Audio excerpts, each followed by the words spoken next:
So we're going to start off with this problem right here. So just mainly for you, what we were talking about yesterday is the applications of derivatives and its rates of change. It's always like when you say dy dx, it means change in y over change in x, but it means instantaneous, right? Okay. What if I say delta y delta x? What am I talking about? Averages or over time? Yeah, averages. You're expecting 2 points if you're talking about delta y, delta x. So you're trying to find the slope between them, and that's average, whatever you're talking about. Like if your y value is population and your x value is time, what's dp dt? What does that mean? The derivative of... I know, don't use the word derivative though. The difference between population and time instantaneously.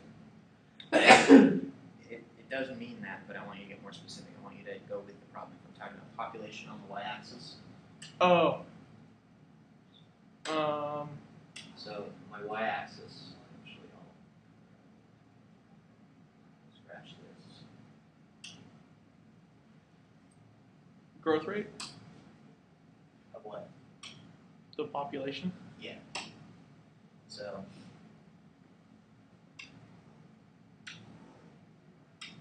P time. Got this. Yes, dp dt is talking about the slope at some point on there. But more specifically, it's talking about the growth rate of the population, how fast the population is going. I've got a positive slope here. What does that indicate to you? It's increasing. It's increasing, okay.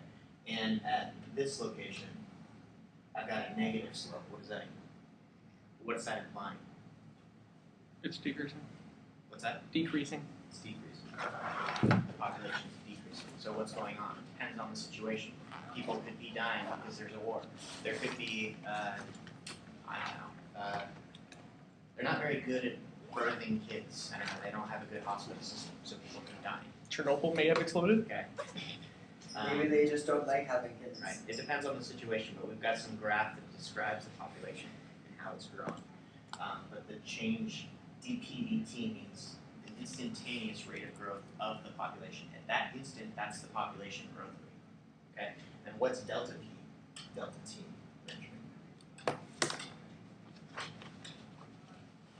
The average rate of growth across the whole graph, Yeah. So that's average. or across whatever point you're going. So calculus is cooler than rates of change. Well, of course it is. We have limits and derivatives. Well, what we built was a system of finding instantaneous rates of change. So at a moment, what is the population growth rate? At the next moment, it could be different. Yeah. Okay. In fact, on this graph, the next moment is always going to be different because it's got some sort of curve. What's a graph? What's a population graph where the rate wouldn't change? Y equals mx plus b. So say that in other terms. A line. A line. Yeah. Straight line. Oh, I didn't know you wanted that. Yeah. So that would be something where the population growth rate is changing at the same rate. Okay. Is that how populations work? No. Not unless you're bacteria. What are no? Well, even then, bacterias- no. Yeah. Bacteria don't look like that. What does a normal population growth rate look like? Exponential almost. Yeah, not almost. Not all the way. Like not all the time. It's not exponential all the time. That's true. Usually there's some limiting factor that's going to stop Yeah. the amount of growth. Otherwise, we'd be overrun with bacteria. Yeah. I realize. We Right. would have been The overrun by amount of food. bacteria about a few million years ago. Yeah, but in a perfect place where there's no reason for early death and there's no limitations on resources, it's exponential. Exactly. Even for humans? Yeah. If there's no limitations on On resources, space or resources, it's exponential. we're going to have some sort of exponential. But in reality, there's always a limit on a resource of either water, food, not enough living space, or there's always a resource limit of something which causes it not to end up being exponential. So let's change this. That was cool. Yay, reordering. So we're talking about rates of change for different things. Now we're going to talk about rates of change, but we're not going to use time. So this is a little bit different. Okay. The last problem we did yesterday had to do with rates of change having to do with position and time. So that was speed that we were talking about. We're not going to be talking about time here. So if a rod or a wire is homogeneous, then the linear density of then the linear density is uniform and defined as mass per unit length. So if I have a bar that's the same all the way through, okay, the density of the bar is the total mass divided by the total length. So mass per volume. It's kind of like mass per volume, but we're talking about linear density here, so it's a little bit different. You're used to density being mass per volume. I'm just saying let's eliminate the fact that there's 3 dimensions. Let's just look at linear density. Okay. Now we don't have things in real life that have linear density, but we can still look at things in such a way as linear density. Because a rod, even though it's a 3-dimensional object, we can still consider it. We can flatten it out and look at it in a linear dimension. Does that make sense? Okay. As long as the density is the same going across. Like if I had a rod. I don't feel Rod is like I've got a rod like this. It's got 3 dimensions to it, right? Right. Okay. But if it's the same all the way forward and backwards, so let me see if I can draw 3-dimensional.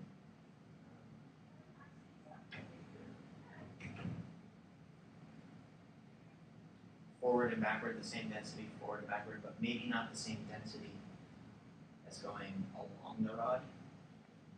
Okay. Maybe it gets more dense as you get towards the end. How could you make something more dense as you get to the end? Well, maybe there was some gravity involved or something like that. You built the rod vertically or something like that. You melted the metal.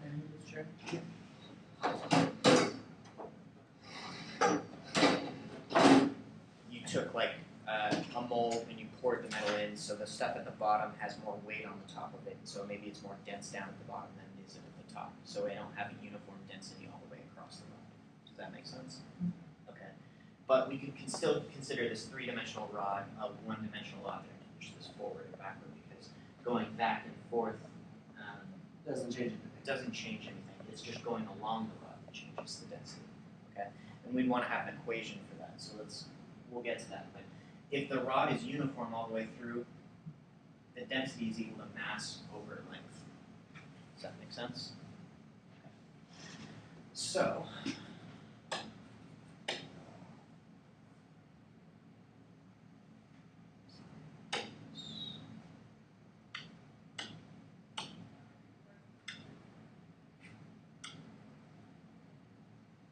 say that. Love this thing. Okay. And what are the units for density in this case if we're talking about linear density? Kilograms per meter. How do you know that? It's a little weird. It is a little weird, but it's kilograms per meter. It's just a different kind of density. Okay. So suppose the rod is not homogeneous, and the mass is measured from its left at point x is m is equal to f of x, as shown in figure 5. Okay. So what are they saying? Is as you move along the rod, what's happening? Density is increasing. Density is increasing. Or- How are they measuring that on here? Or it's just changing, it doesn't tell you it's increasing. Yeah, what on here? What's the physical thing on here that's showing you that the density is changing? Color. John, stay with me. Sorry. It's okay. Yeah, color's changing. Density. It's a redder color, indicating probably it's more dense. Yeah, it's the intensity of the hue. So we need some sort of function to look at this. So let's say the mass as a function of position, okay, is equal to the square root of x. Okay. What am I saying by that? What is that function telling me? The farther you go down the rod, the more mass it has. Yeah, the farther you go down the rod. So if you move over forward along the rod, what's the mass of the rod at that point? 2 2. Okay. kilograms No, Meter. not kilograms per meter. Just kilograms. Just kilograms. per. Oh, alright. Okay. So, if I want to figure out, it's telling me how much, I believe, let's see, mass. That's gonna be a very silly looking So problem. it's so when I say it to, like when I say 4, let's say here's the location of 4. Okay. So what am I measuring? Mass of 2, right? Mhm. So what is it? Like what in here is a mass of 2? Is it at that point or is it something else? That point. It's the average. It's not the average. It's that point. It's the total. It's of the the mass. stuff. read again what it says. Suppose, however, the rod is not homogeneous, but the mass measured from the left end to a point x Oh, okay. Okay, so that's is the. n equals f of x. That's gonna be like a cone almost. It's gonna look very Yeah. So extreme. how much mass does this chunk of rod have? 2 kilograms. 4. 2 kilograms. 2 kilograms. Oh, It's a 4-meter chunk with 2 kilograms of Yeah. mass. I've gone over if this is 4 meters most likely. Yes. Should be meters. Based on that. Okay. So, what if I asked you what's at different points it's going to have different densities? Do you agree? Yeah. Cool. So let's figure out the density of a section. Okay. Let's find out the average density from 1 to 1.2.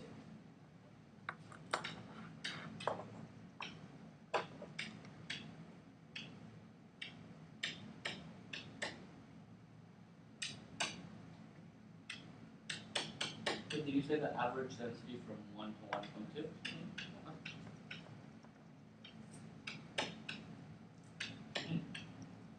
How am I going to find that? Delta M over delta L.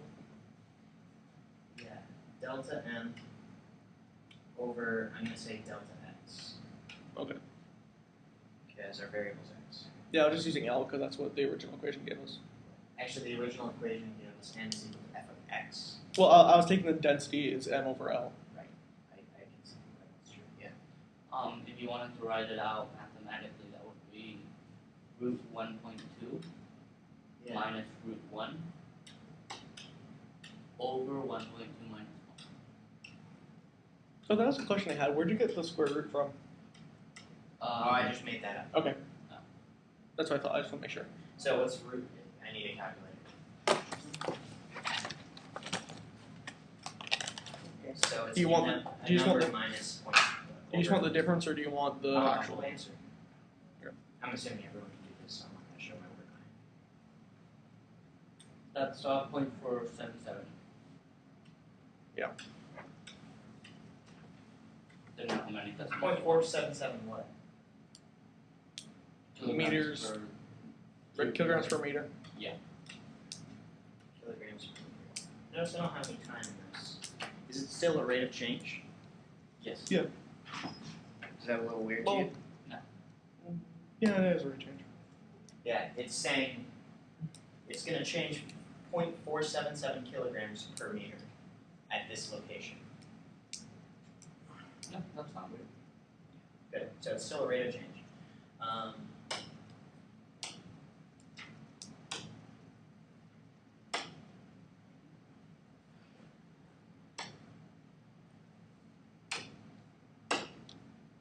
Love this.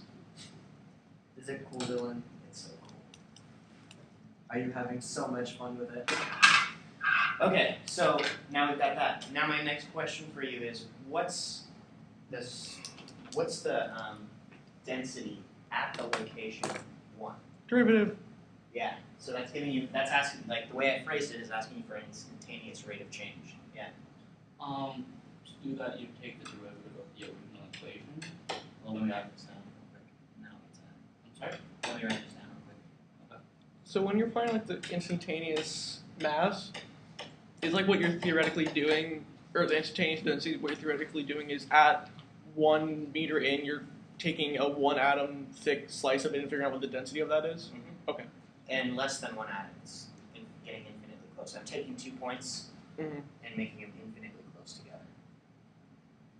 Okay. I'm taking the point 1 and some other point that's further out. Yeah. And doing the limit as that further out point gets Yeah. closer and closer to 1 and seeing what the density is approaching at that. Yeah, I'm just trying to think in reality what you're taking the density of, because you can't take the density of the space between atoms.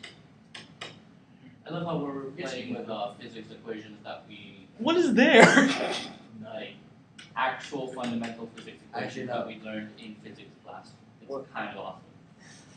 See, this isn't.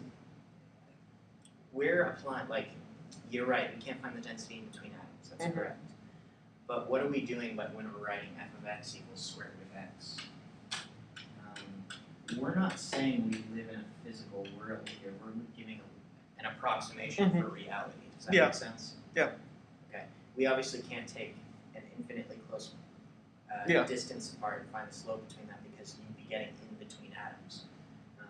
And what's the density there? It's 0. So it doesn't apply there. We're just using a mathematical model to understand the idea. Yeah, I guess it's kind of the same thing as Half-Life, where realistically, going with the theory of Half-Life, you'd never lose all of an element. You'd always have at least something left, but realistically, that won't happen. But the mathematical model doesn't make the mathematical model wrong. The No. reality as it approaches it, like you might use population growth rate, Mhm. and you might end up with 0.25 people, like da da da da da, like 6 billion people, 0.25. Mhm. You can't have a quarter of a person. Yeah. Well, what's Then you really can't have a quarter of something else, but the mathematical model Yeah. applies to it. what's really weird to me is because what I'm thinking of right now is that statistical idea that if you have the entire population, you don't need to conduct any tests because you already know what the population looks like. So knowing what the rod looks like, why would we need to find the derivative? We already know that. Just because we know what the rod looks like doesn't mean we know densities at certain Yeah, I was points. gonna say, can you visually identify what the density is? No, but you don't need to. You might need to. The question's asking you to find the density, therefore you need to. You might want to find the density because, for instance, if you took this rod, let's say it's not made out of metal, let's say it's made out of some other material that has non-uniform density to it. Okay? You might be asking the point, like, if I put this in water, where is it going to float? What's going to be the level that it floats at? Okay? Well, you definitely need to know density, something about density in order for that to happen. Does that make sense? But for that, you need to know the general density, like the density of the entire thing, average density. Yeah, you would, but there's some, like, the more that sticks out, the less stuff that's in the water there. So it's like, it's going to displace less water. So it's not going to have so much force upward. And that's going to change as you put the, like, as the rod falls. Like, if you have the rod out of water, you can imagine, there's no buoyancy force that's going to be moving upward. I'm talking physics here, so I don't know if you I can get sense some of that. it. So as I put the rod in there, the volume that gets displaced is the amount of force, determines the amount of force that gets pushed up. However, the denser end of the rod, right there, is going to have, it's going to have more gravity pulling down on it at that point. And as you keep pushing the rod in, it's going to displace more water, and the density is going to become a factor in that. Would that make it float like that? Is that physically possible for something to float at an angle? No, it wouldn't float at an angle. It'll either tip over or float straight up and down. And you can get things to float straight up and down, like rods and stuff like that. I can work on it. Anyway, so it is useful. Did I convince you that it's a useful piece of information? A little bit. You understand what the whole population is as you put it in, but you might want to know an aspect of the population. An aspect of the population is density. Okay. I'm just going along with his analogy. We don't have a population here, by the way. We have a rod. We have a rod.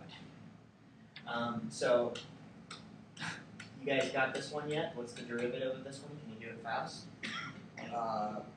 1 over 2 root x. Good job. See, I'm awesome. So, what is the density of point x? So, f prime of 1, in this case, is going to equal what? 0.5. 0.5 what? Kilograms per meter. I still want to say liter instead of meter. Okay. Is that a realistic answer? Yeah. Yeah. Well, at this point, it's going to, like, if you do 1, and then you do, say, 1.1, 1.01, at the next point, it's going to change by 0.5 kilograms per meter. Now comparing with the previous problem I did, you should be able to analyze it a little bit. The previous problem I did, what answer did I get? 0.477. That's very close to 0.5, isn't it? Yep. Yep. Why would I get something close to 5? Because the difference between 1 and 1.2 is pretty close. It's that idea that if you say, okay, well, the average between 1.5 and 1 won't be as close to the instantaneous rate as 1.2 and 1, and if you do 1.1 and 1, you'll get something even closer. To 0.5. Yeah, it's It's that idea of it's approach. back to plugging in numbers again. Exactly. John, you with me? Yes, Okay. Just seems like I am thinking. Correct. That's not I will try and help you as best I can. I'm focusing. Yeah. I'm getting it. More It's strobe lights. cool. The numbers, Mason. What do they mean? Alright. Do So you we got play the that rod game? problem. Have you even played that game? No. Yeah, I don't think so. Let's go with chemistry. Yay! Something that I know nothing about. Should have something about Welcome to my world when you're talking about physics. Sorry.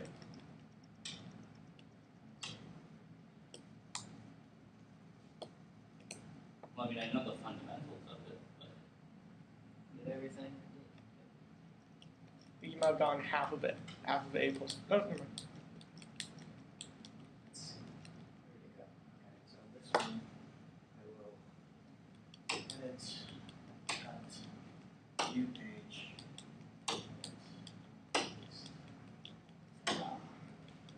Cool, getting better. Okay, so chemical reaction results from the formation of one or more substances called products. One or more starting materials called reactants, so you need to know these terms. For instance, the equation 2H2 plus O2 yields 2H2O. Does everyone understand what those twos mean at the bottom? Yes. Yep. The bottom of those equations, Jacob, you understand what Yeah. that means? Okay. You know what the twos mean in front? Yeah. It's that balancing equation idea? Mhm. Okay. Really important to understand that. So, But where'd the energy go? what's that? Where'd the energy go? It's a chemical formula that doesn't denote energy usually. Oh. So, we've got two molecules of hydrogen and one molecule of oxygen forming two molecules of water. Let's consider the reaction A plus B yields C. Okay. is that how you read that? Yield. Yields, yeah. So A plus B yields C. I've simplified the equation. What's the difference between A plus B yields C versus 2H2 plus 1O2 yields 2H2Os? You're using variables instead of actual elements. I am using variables instead of elements. There's one more key difference. Yeah. You're not using coefficients I'm not using coefficients. or those little small numbers at the front. The numbers in front. I would argue that I am using coefficients. One. I'm using one. Yeah. Okay. So I'm just saying it takes one A plus one B yields one C. The way to think about this, because people think about like 1 plus 1 equals 2, that doesn't, or 1 plus 1 equals 1, that doesn't make sense. But it does if you think about it in terms of you're taking two things individually, one of two things, and creating something else with it. Like, Yeah, it's iron plus coal equals steel. Yeah. Iron plus coal yields steel. Yeah. Okay. So it's not that you're taking two things and then getting something smaller out of it. I'm not saying 1 plus 1 equals 1. Okay. Does that make sense? Yeah, you can do the same thing with colors.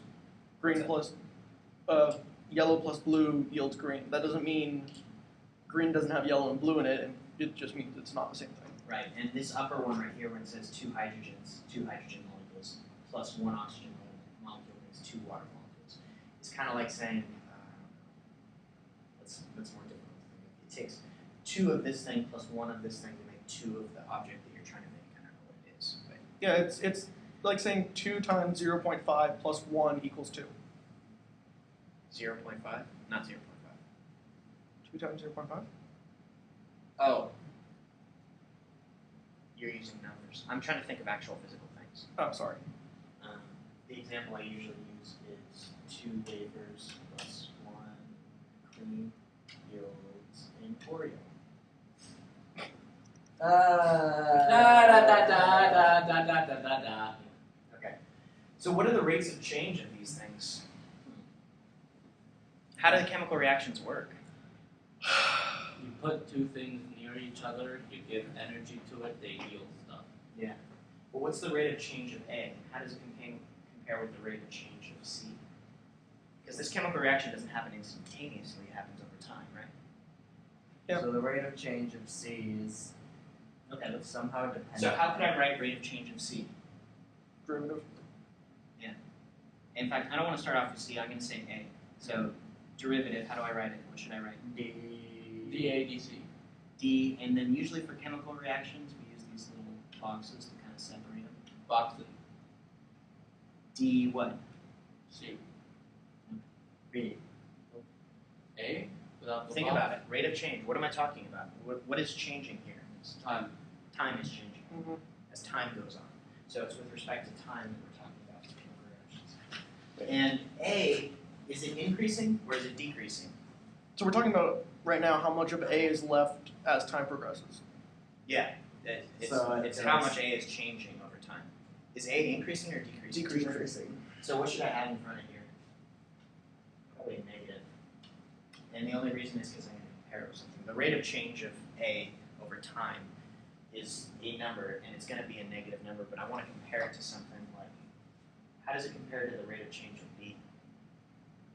It's probably. It should decrease about twice as fast. B? No, not twice as fast. Stop looking ahead. I'm just trying to figure out what the box means. I don't understand. The box is just a way to separate the derivative. We're This just is a saying chemical. it's saying this is a chemical non-function. Said something about moles. Yeah. And I know I kind of know what moles are. Moles are just the amount of the chemical.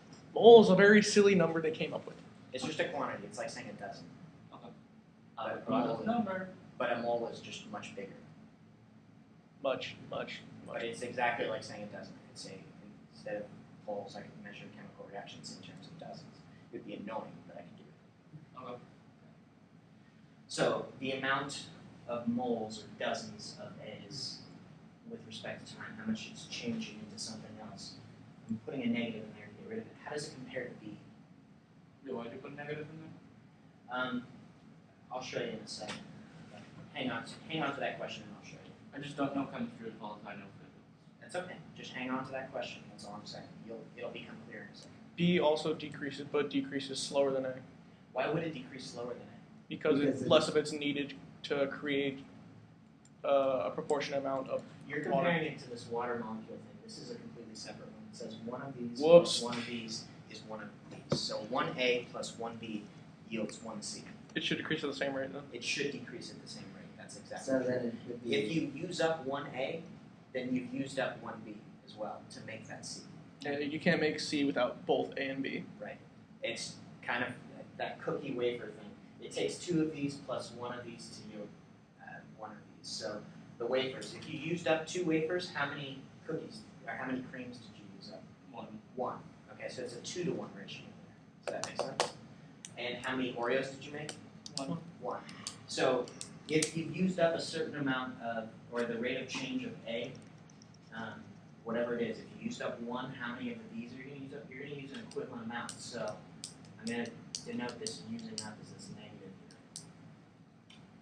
I'm going to put a box around it to let you know it's a chemical, not a function. So essentially, the negative is like saying approach from the left or approach from the right. No, I'm going to get to it. I haven't quite explained Sorry. the negative here. What's happening to C, John? Stay with me. What's happening with C? You're making it. I'm making it. Okay, so So it equals. does it, as these decrease, what happens to C? It increases. Same rate or different rate? Same rate. Same No. rate. It increases at the same rate as those two decrease. As those two decrease, it will increase in the same amount. Okay. Does that make sense? Yeah. Okay. So that should all make sense. And now it should be a little bit more clear why I tossed in those negatives. That indeed looks like a ideal. Good. I didn't say it bothered me. Dylan, is that supposed? Oh, Dylan. Now why did I toss in those negatives? No, that's decreasing, not increasing.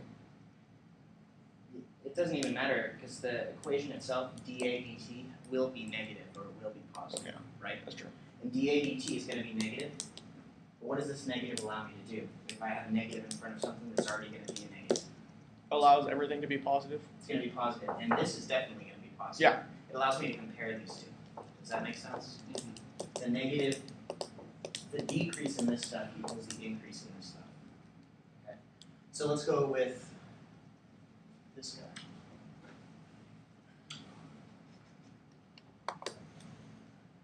What about the rates of change of hydrogen? Okay, so this is a little less clear, but I'm just going to kind of give it to you. Because it's not a chemistry class. Aww. Thanks. You say 1/2 times the rate of change of hydrogen. It's negative again. And that's to be able to compare them, correct? And I'm not going to write 1 over 1, but you can imply that there's going to be a rate of change of oxygen.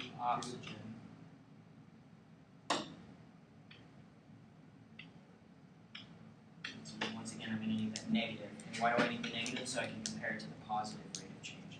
And that's going to be 1 over 2.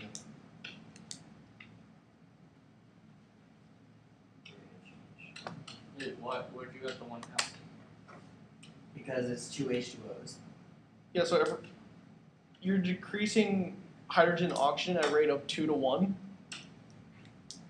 And because of that, if you want to make everything equal so you can compare them easier, it has to be 1/2, otherwise you'll have... Oh, so you're saying you're using Half the rate of change of hydrogen equals the rate of change of oxygen. so you're Which not is saying equal to half the rate of change of water. I misunderstood that. I thought it meant for every oxygen you're using half a thing of hydrogen. It says you're using the total amount. So Yeah, remember this is measured in moles per time, moles per second. Okay, and moles is a very large number. Yep. 6.022 times 10 to the 23rd. Atoms. It's massively huge. So I could take half that amount usually. Okay, but you're right, I can't take half an atom or something. But I'm taking half of a large amount. I don't Does know. this make sense? Does this make sense? Yep. Yes. Cool. So, How much volume would a mole of turtles take up?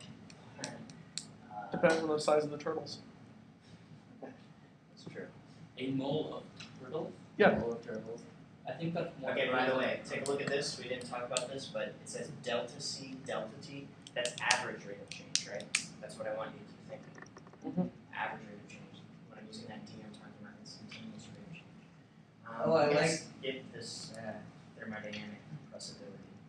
I like that Oh no, biology, no. an equation that said that the derivative of the rate of change is wait, I can't remember what it said. It was cool. It was up, actually. We do No, the wait, economic there it section. is. It's We are. the limit as t approaches 0 is the derivative. Is that the limit as t approaches 0, or is that the limit of delta t approaches 0? No. I can't see it well enough. That's okay. So what it was saying was, if you have any rate of change, it doesn't matter what you want to measure a rate of change at. The amount of brain cells we lose per second as we get older. Okay, so brain cells as a function of time. Sure. Yes. Okay. So what we're saying is delta brain cells Over delta time. delta time is equal to the instantaneous rate of change of brain cells over time only when the limit as delta t approaches 0. So wait. So when it is becomes instantaneous. When it becomes instantaneous, it is instantaneous. That's all I'm saying. Okay. So, or another way to say it is the rate of change of something approximates the instantaneous rate of change as long as you're using small increments of t.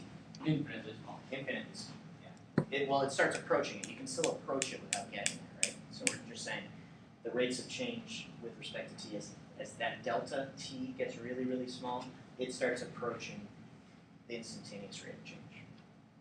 Make sense? Okay, so there's a relationship between those two. Growth rate with population, it's the same thing.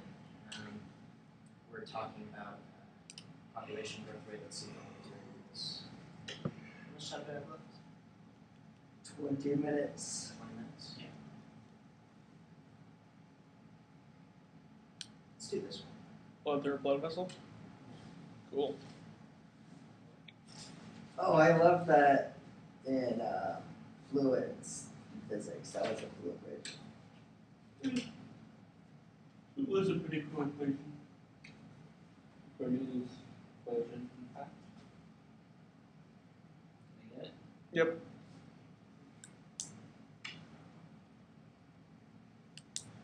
Okay. So, can you read that at all? Or is it too small? Kind of. I'll read it out loud.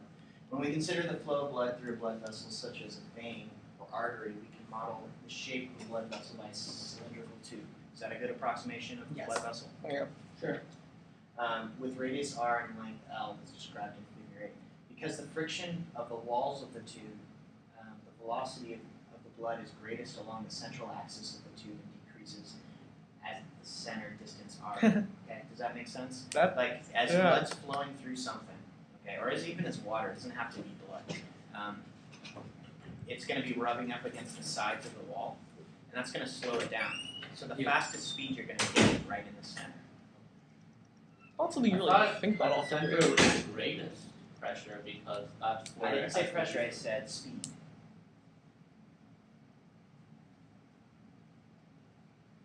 Since this makes Gallons per hour, or whatever you want to call it. You're going to have to convince them. That it's going to have the greatest speed over there? Yes. Okay, instead of a tube, let's talk about going to like a ball game or something like that. Okay, Ball game? baseball, football, whatever ball game you'd like to go to. Soccer. ball, soccer game, any kind of ball game. You're going down a hallway. Mhm. Where's it going to be the greatest velocity? Like, if you're going to be going down the hallway, would you like to be against the side or would you like to be in the center? If you're trying to get through that hallway. In the center. Why? Because I can like weave in and out of people. Correct. And if you're on the wall, you're going to be bumping up against the wall, right? Okay. That's going to slow you down, isn't it? Yes. Okay, it's going to create friction. It's the same thing with blood. It's the same reason. that was a grid analogy. But that doesn't explain why it's at the center of the. You Why? mean the center as in if I have the tube, then at the half length it's going to have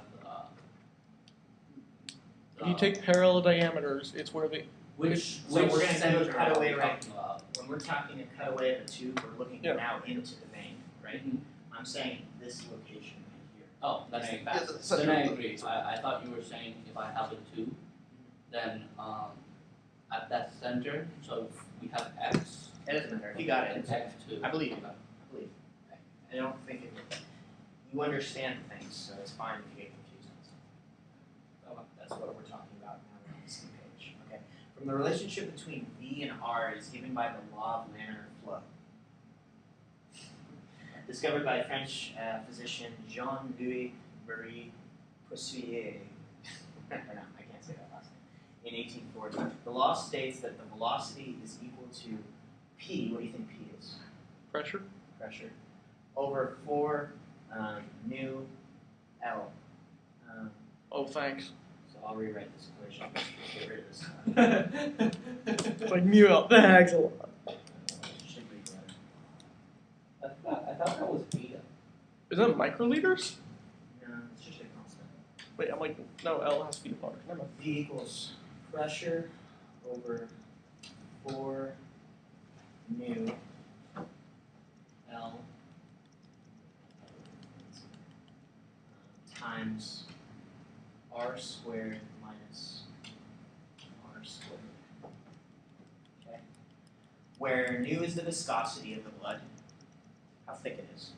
Okay. Wait, that's Why does viscosity matter? When something is very viscous, it's like dense and it moves very slowly. Right. It flows slow. So this velocity of whatever object you're going to talk about is definitely going to depend on viscosity of the object, of the fluid. Yeah. Isn't mu usually a U with a tail instead of an L? Not mu, I said nu. Oh. Okay. That explains it. And I could be wrong on the Greek letter, but I'm pretty sure I'm right. I think that's Nu is the eta. viscosity. What'd you say? I think that's eta. Oh, yeah. Good job. A Greek letter that looks like an N. Must be new. Okay. And P is the pressure difference between the ends of the tube. Why does that matter for speed? If there's more pressure behind behind the direction the blood is flowing, it will push it faster. Yes. It's It'll the push it same, faster. and then if also the pressures are equal at the end and at the beginning, what is that going to mean the blood's going to do? it has. Oh, it won't move. It won't move. Does that make sense? Yeah, it's the same thing with air resistance. If you have more resistance in front of you, you won't move as fast, or you won't move at all. Yeah, I would just say pressure. Pressure, yeah. The pressure difference between the ends.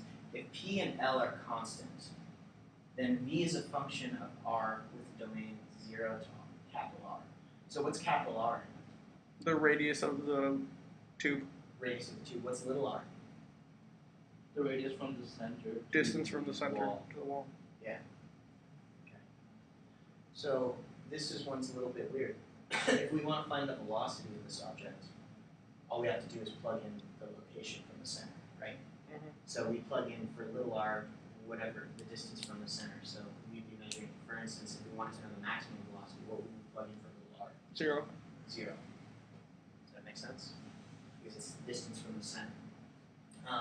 And the slowest speed is going to be what? Capital R. Capital R. Because you're going to get r squared minus r squared. What's this going to become? 0. 0.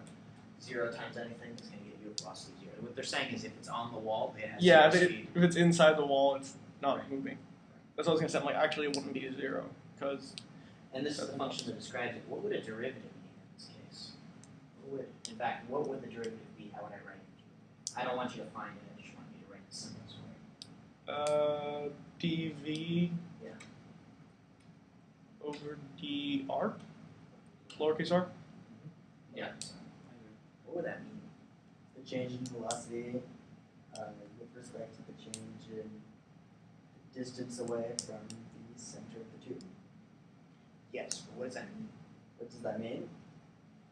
So it's the instantaneous velocity. It's- Oh no, no. It's the instantaneous velocity with respect to. It's not the instantaneous. Or it's No, not. it's not velocity. It's It's basically saying how much faster it will go if it gets further away from the wall. I mean, how much slower? No, how much faster?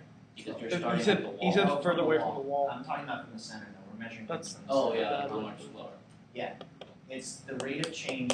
It's how slow things are going to get as you move upward or downward from the center. so it's if you were standing in the center and you walked that way. Yeah. How much slower it would get each step or whatever. For each step. Yeah. For each centimeter, each millimeter, Yeah. each whatever you're measuring. Does that make sense? Yeah.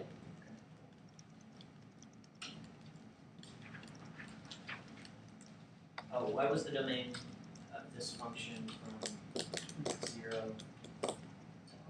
Didn't we kind of go over that? 0 would be on the center. R would be in the wall. Yeah. And why couldn't I go over r? You'd be bleeding. Yeah, it'd be bleeding. And Internal bleeding. could I go? Hemorrhages everywhere. Hemorrhages. Hemorrhages everywhere. What do you mean? So here's the word that they use: velocity gradient. Makes sense. What is But you understand what it is. what It's is how the velocity changes as you move away from the center, right? Yeah, and it is a It's the gradient. decrease in velocity as you move from the center. what is the definition of gradient? It's exactly like that.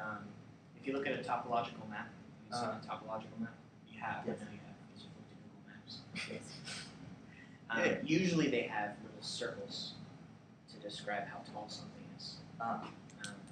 The gradient is the change from like one position to like another position on the map. So it's going perpendicular along the lines would be an example of that. Or even in color, like back to the rod. The rod was colored in a gradient to show density. Yeah. It was lighter on one and darker on one, and it gradually Okay, changed over yeah. time. Wait, so what Or happens when little r is equal to 0? Little That r is equals 0. Literally the center, the velocity at the center of the thing. It's the velocity. Because remember, little r is measuring the distance from the center to wherever you are. So Oh. r is 0, then you're talking about being in the center. Okay. Okay. And you'll get the maximum velocity. Okay.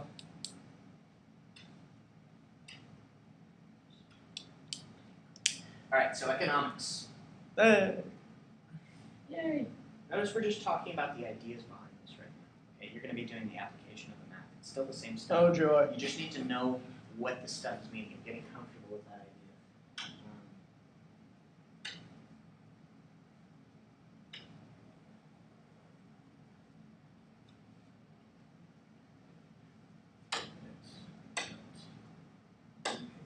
Wouldn't it be easier if you just made the new page beforehand? It would be, but I forgot to do that. I want to go back and do another copy. Okay. Suppose C of X is the total cost the company incurs in producing X units of a certain commodity. C is called the cost function. If its number of items is produced is increased from X1 to X2, then the additional cost is delta C. Yeah. Okay. The average rate of change of cost is measured in delta C, delta X. Margin. What does that look like? That should look like a derivative right Well, Kind of does. You just put the limit thing in front of it. Yeah, it's not a derivative until you do the there. To the limit as delta x. the limit as delta X goes 0. But what is that physically? Or I mean, what is that measured? I should say physically. Which one, with the derivative or without Yeah. it? What is the limit as delta X Marginal cost. approaches 0? Yeah, but what does that mean? We've thrown a word to it. Oh, how much it costs to make one more of whatever product you have.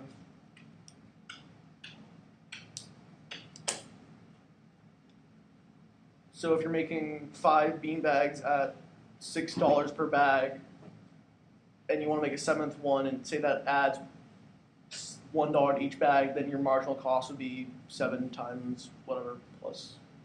I did that badly. Poorly, yes. If you're spending $30, you're making 5 bags, and your 7th bag would give you a total cost of $37. Your marginal cost is $7. So it's whatever it would But cost. even then, you you found more of an average marginal cost. Why did you find an average marginal cost there? Because you already have the 6 to 4. Because he's doing the difference between 6 and 7, right? So he's not got some infinitely small distance that he's measuring, right? Well, Going from that's 'cause you cost of can't- 6. Make half a bean bag. True, but if you can model the function with the cost True. function, then you can do it, right? Well, you can figure out what the cost would be. And what is this useful for? Making stuff at a lower price when you make more. Everything in economics. Yeah. It basically says that when you make things at bulk, they cost less. To an extent. To an extent. So And that's again, not this even. is- It won't even show you that. It will only show you that if that works with your product. Like if you use that for any product, some of the time it won't even be that. What if this was your cost function as you're making products? And your stuff is getting really expensive really fast. What is X right now? Excess stuff. Oh, number. Okay. Why would stuff get more expensive as you make more of it? You need more machine. Like it might get cheaper to make more, but then suddenly it gets more expensive. Can you explain this physically why this would happen? Say, let's just go back to making bean bags. You have a sewing machine that can sew 5 bags per hour, let's say. And you start with one machine and you're doing 1 bag per hour. You increase it to 2, it's fine. You don't have to buy anything else. You can go up to 5. When you're making 6 bags per hour, though, you need to buy another machine then. So suddenly the price jumps. But I've even gone further than that. That the price doesn't jump. The price actually gets exponentially more costly. Why would this happen? Because you need to buy more square footage for each new materials are machine. getting more expensive Why would materials be getting more expensive? because you're Less of using them. more of them to Because make you're more. using more of them. Demand! Yeah, you could use up all your resources and you can get an exponential growth rate. Okay. You might be efficient, you might get more efficient. So where do you want to be? Gasoline, how's it going? Probably right in where it kind of plateaus. Yeah. Yeah. You're kind of trying to minimize that marginal cost, right? Yeah, you want to make the largest Most out of number, the least. the largest number of things possible at the lowest marginal cost. Yeah, and it's not just that in economics. You also have to take into fact that can you sell all those things? Well, yes. No point in making 10 cars if no one buys them.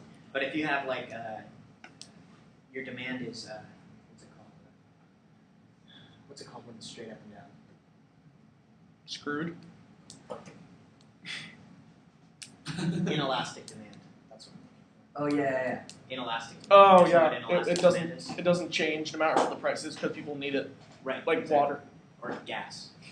Or Yeah. It's fairly inelastic. Yeah. canned corn. What's that? Or canned corn. No, that's actually that's rather elastic since you can buy other vegetables. I don't get it. He's making a joke. I don't get it. You don't get the inelastic thing, or you don't get John's joke. John's joke. Okay, I think we can It live with doesn't this. really matter. I got it. We can live with Jacob not understanding this. So if we had inelastic demand, then you're going to want to minimize your marginal cost as much as possible. Does that make sense? In fact, actually, if you had inelastic demand, you would just be making as much as you possibly could. Yeah, it doesn't matter because you can increase the selling point to keep your profits the same at all points. Which is what gas companies are doing. Except they're actually They're not doing that. They're keeping if not gas companies. You're talking about OPEC. OPEC is holding back reserves. They're creating an artificial scarcity in that reserve, and then gas companies have to respond to that. Well, besides the artificial scarcity, there is quickly approaching scarcity, so they will end up in a situation where Sure. they have inelastic demand, but they have no resources to fill it. Yeah. And then apocalypse. Okay. Any questions on this? How does the pen relay to the computer? That thing. Well, yes, but how does that thing relay what the pen's doing? That thing. No, that's not what I mean. I mean, with a smart board, it's pressure. It's just visual, and then you can actually hear something. Let's see